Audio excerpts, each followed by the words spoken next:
जय हिंद दोस्तों, स्वागत है आप सभी का आपके अपने YouTube चैनल जैकपुर पे। तो आज के इस वीडियो में हम लोग ग्लोबल वार्मिंग के बारे में चर्चा करेंगे। क्वेश्चन आपके एग्जाम में आएगा कि ग्लोबल वार्मिंग क्या है और हमारी पर्यावरण पर इसका क्या दुष्परिणाम पड़ता है, यानी कि क्या इफेक्ट पड़ता है, ये आपको बतानी है। और ये क्वेश्चन आपके 5 नंबर के एग्जाम में आता है। आपने ये क्वेश्चन को हर एक मॉडल पेपर में देखा होगा, हर एक बुक में देखा होगा। और ये क्वेश्चन इसका आंसर इतना लंबा होता है कि बच्चे देख करके डर जाते हैं। लेकिन यकीन जानिए, आज का जो सीरीज है हमारा रटना मना है, आपको बिल्कुल भी रटने नहीं दूंगा, आपके डायरेक्ट दिमाग में घुसाऊंगा और इसका आंसर आप खुद से लिख पाओगे। जैसे आप निबंध लिखते हो ना, गाय पे लेख, घोड़ा पे लेख, तो उसी प्रकार से आप खुद से लिख पाओगे इसका आंसर। मेरे पे भरोसा रखिए और चैनल को सब्सक्राइब कर लीजिए, वीडियो को लाइक कर दीजिए, ज़्यादा नहीं 100 लाइक का टारगेट रखें, इसको जरूर पूरा कीजिएगा। ठीक है, चलिए सबसे पहले हम लोग ग्लोबल वार्मिंग का परिचय आपको कराते हैं कि क्या है।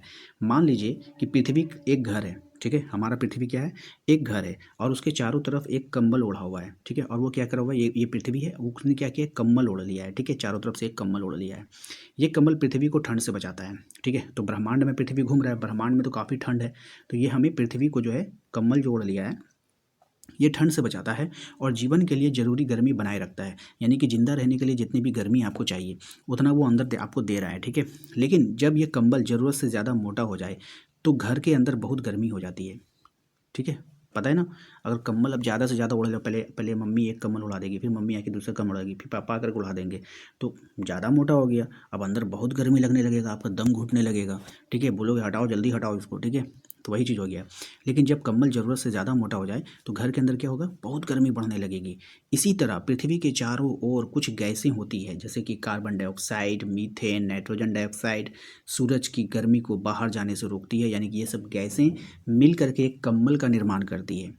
समझ में आया। और ये सब क्या होता है कि पृथ्वी के अंदर जो गैसें होती है, ये सूरज की जो गर्मी हमारी पृथ्वी पर आई तो बहुत सारी जो गर्मी को वो पृथ्वी वापस भेज देती है, लेकिन जो जितनी हमें आवश्यकता है उसको वो रोक लेती है। नहीं भाई, इतना रहने दो, मेरे बच्चों को दिक्कत होगी। ठीक है, चलिए, एक माँ के समान, जैसे माँ हम लोगों का ख्याल रखती है ना, उसी तरह से पृथ्वी हम लोगों का ख्याल रखती है। तो वो क्या करती है, जितनी जितनी गर्मी आपको चाहिए वो उसको रोक लेती है। ठीक है, जब इन गैसों की मात्रा ज़्यादा बढ़ जाती है तो पृथ्वी का तापमान धीरे धीरे बढ़ने लगता है और इसी ही ग्लोबल वार्मिंग कहा जाता है। बात समझ में आया।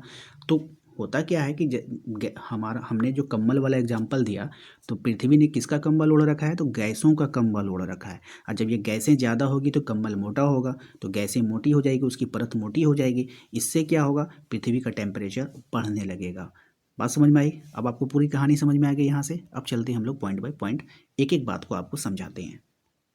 तो एक बार फिर से मैं आप लोगों को यहाँ पे रिवीजन करवा देता हूँ ग्लोबल वार्मिंग को लेकर के कि क्या आपने कभी सोचा है कि आजकल गर्मी पहले से ज़्यादा क्यों लगती है। क्या कारण है कि हर साल तापमान बढ़ते जा रहा है। पृथ्वी की औसत तापमान में धीरे धीरे बढ़ना ही ग्लोबल वार्मिंग कहलाता है। और ये क्यों होता है, मैंने आपको पहले ही कहानी के तौर पे समझा दिया है। ये तब होता है जब पृथ्वी के चारों ओर मौजूद कुछ गैसें ज़रूरत से ज़्यादा बढ़ जाती है और सूरज की गर्मी को बाहर जाने से रोकती है। ठीक है, क्योंकि ये जो गैसें होती है एक तरह के कंबल का कार्य करती है और ये जब ज़्यादा होगी तो ये मोटी हो जाएगी, मोटी हो जाएगी तो इसका जो टेम्परेचर था वो बढ़ने लगेगा पृथ्वी का। बात समझ में आई। तो यहाँ तक आप लोगों को परिचय समझ में आ गया होगा। अब बात करते हैं कि ग्लोबल वार्मिंग होता क्यों है। ठीक है, तो अब सवाल में आता है कि ये गैसें बढ़ती क्यों हैं, आखिर क्या कारण है कि ये गैसें बढ़ जाती है। देखिए, जब इंसान जो है ज़्यादा फैक्ट्रियाँ चलाता है, ज़्यादा गाड़ियों का इस्तेमाल करता है, कोयला, पेट्रोल, डीजल जलाता है, जंगलों को काट देता है, तो यही सब कारण है जिसके कारण जो है इन गैसों की मात्रा जो है वो बढ़ने लगती है।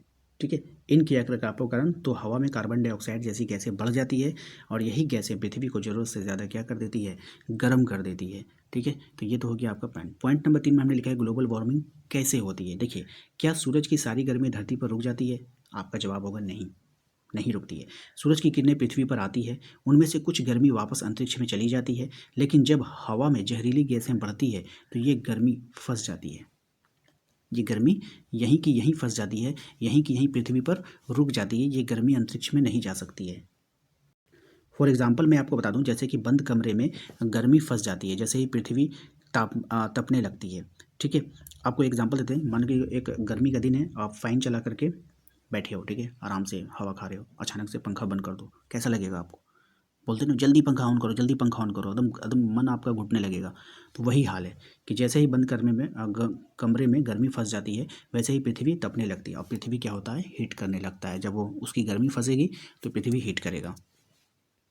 अब इसका प्रभाव देखिए हमारे प्रकृति पर क्या क्या पड़ता है, जैसे कि वर्षा पर ग्लोबल वार्मिंग का क्या प्रभाव पड़ता है। तो आपको बताना है कि वर्षा पर प्रभाव पड़ता है। आपने अभी तक जो सीखा वो क्या सीखा, आपने ग्लोबल वार्मिंग क्या होता है, क्यों होता है, ये दो कारण आपने देखा। क्या होता है बहुत ही अच्छे से कहानी की तरह आपको समझाया मैंने, क्यों होता है वो भी कारण आपको बता दिया।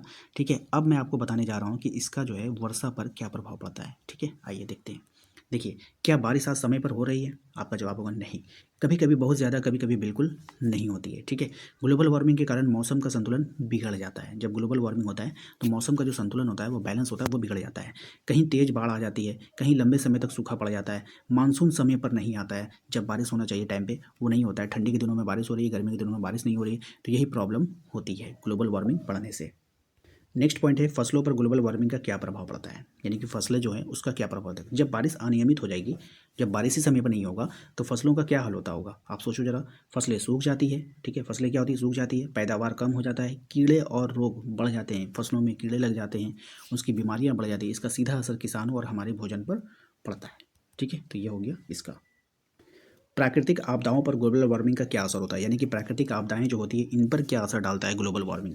तो क्या आपने देखा है कि आजकल आपदाएं ज़्यादा क्यों आ रही है। कहीं पे भूस्खलन हो रहा है, कहीं पर आप देखोगे बाढ़ आ जा रहा है, कहीं कभी पृथ्वी हिल जा रही है, कभी भूकंप आ जा रहा है, कभी कहीं पर सुनामी आ जा रहा है। तो ये सब आपने देखा होगा प्राकृतिक आपदाएं। ग्लोबल वार्मिंग के कारण क्या क्या होता है, बाढ़ होता है, सूखा होता है, चक्रवात आ जाता है, भूस्खलन आ जाता है, जंगलों में आग लग जाती है। आपने देखा होगा आए दिन चक्रवात आ रहा है, आए दिन चक्रवात साइक्लोन बन रहा है, आपने न्यूज़ में सुना होगा। मौसम बिगड़ जा रहा है, आंधी तूफान चल रहा है, तो हवाएं इतनी किलोमीटर की तेज़ रफ्तार से चल रही है। तो ये सब क्या होता है, ग्लोबल वार्मिंग के कारण ही होता है। ठीक है, सबसे इंपॉर्टेंट है कि जैव विविधता पर इसका क्या प्रभाव पड़ता है। ग्लोबल वार्मिंग का जैव विविधता पर क्या प्रभाव पड़ेगा, आइए इसको देख लेते हैं। क्या सभी जानवर बदलते मौसम में जीवित रह पाते हैं? नहीं। देखिए, कई होता है, कई जानवर जो है कई जानवरों के रहने की जगह खत्म हो जाती है। जब इसका ग्लोबल वार्मिंग बढ़ता है तो जानवरों की जो रहने की जगह होती है, जहाँ जो कम गर्मी में रह सकते हैं, अब वहाँ का टेम्परेचर बढ़ने लगेगा तो जानवर वहाँ मरने लगेंगे। ठीक है, कई प्रजातियाँ विलुप्त होने लगी। आपने देखा होगा गौरैया, चिड़िया, ये सब लुप्त होते जा रही है। समुद्री जीव गर्म पानी में मरने लगते हैं। जब समुद्र का पानी गर्म होगा तो वहाँ के जो छोटे छोटे कीड़े मकोड़े होंगे वो मर जाएंगे। ठीक है, इससे प्राकृतिक संतुलन बिगड़ जाता है। इससे क्या होता है, प्रकृति का संतुलन बिगड़ जाता है। अब आते हैं कि मानव जीवन पर ग्लोबल वार्मिंग का क्या प्रभाव है। देखिए, इसका प्रभाव सिर्फ जो है प्रकृति पर नहीं है, बिल्कुल बिल्कुल नहीं है। ठीक है, इसका इसका इसका असर जो है सिर्फ प्रकृति पर बिल्कुल भी नहीं है, इससे मानव जीवन पर इफेक्ट पड़ता है। जैसे गर्मी से बीमारियां बढ़ जाती है, जब गर्मी ज़्यादा होगा तो बीमारियां ज़्यादा होगी। पीने के पानी की कमी हो जाती है, भोजन महंगा हो जाता है। गरीब लोग सबसे ज़्यादा प्रभावित होते हैं। ग्लोबल वार्मिंग जब बढ़ता है तो गरीब लोग सबसे ज़्यादा प्रभावित होते हैं, क्योंकि भाई वो तो गरीब है, उनको तो उसी सूरज की रोशनी में, उसी गर्मी में उसको जीना है। ठीक है, तो निष्कर्ष में क्या निकलता है कि अब सवाल यह है कि हमें क्या करना चाहिए। हमें पेड़ लगाना चाहिए, है ना। निष्कर्ष में हमें इसकी रोकथाम के लिए क्या था, हमें ज़्यादा से ज़्यादा पेड़ लगाने चाहिए। प्रदूषण को हो सके तो कम करना चाहिए, बहुत ज़्यादा आपको कंट्रोल प्रदूषण पे करना होगा। ईंधन की बचत करनी चाहिए, आप जितना ईंधन की बचत करोगे उतना अच्छा है। ठीक है, क्योंकि अगर पृथ्वी स्वस्थ रहेगी तभी हम जो है सुरक्षित रह पाएंगे। अगर पृथ्वी स्वस्थ रहेगी तभी हम सुरक्षित रह पाएंगे। धरती जो है एक माँ की तरह होती है, अगर माँ ही बीमार हो जाएगी तो बच्चे कैसे स्वस्थ रहेंगे। ठीक है, तो ये था आज का ग्लोबल वार्मिंग का एक छोटा सा वीडियो। आशा करते हैं कि आप लोगों को पसंद आया होगा। समझ में अगर नहीं आया तो एक बार फिर से इसको देखिए और बिना देखे एक निबंध की तरह आप उसको लिखिए, पॉइंट बाय पॉइंट। जैसे हमने पॉइंट बाय पॉइंट आपको बताया है, वैसे ही आपको पॉइंट बाय पॉइंट एक निबंध की तरह जो आपके मन में वो लिखिए। क्योंकि एग्जाम में क्वेश्चन आपका आता है कि विद्यार्थी यथासंभव प्रश्नों के उत्तर अपने शब्दों में दें। ऐसा बिल्कुल भी वो नहीं करता है कि जयपुर की भाषा में दें, या फिर आप वर्मा प्रेस की भाषा में दें, या फिर शर्मा प्रेस की भाषा में दें। ऐसा बिल्कुल भी नहीं कहता है।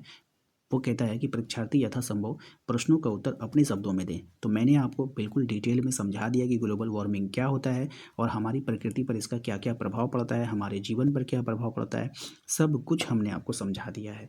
बस आपको कलम उठाना है और लिखने की कोशिश करना है। याद रखिए, अगर आपने बिना देखे 10 लाइन भी लिख दिया, 10 लाइन भी लिख दिया, तो आप बाजी जीत गए। यानी कि एग्ज़ाम में अगर ये क्वेश्चन आ गया तो ये छूटेगा नहीं आपसे। ठीक है, मिलते हैं नेक्स्ट अगले वीडियो में। Thank you.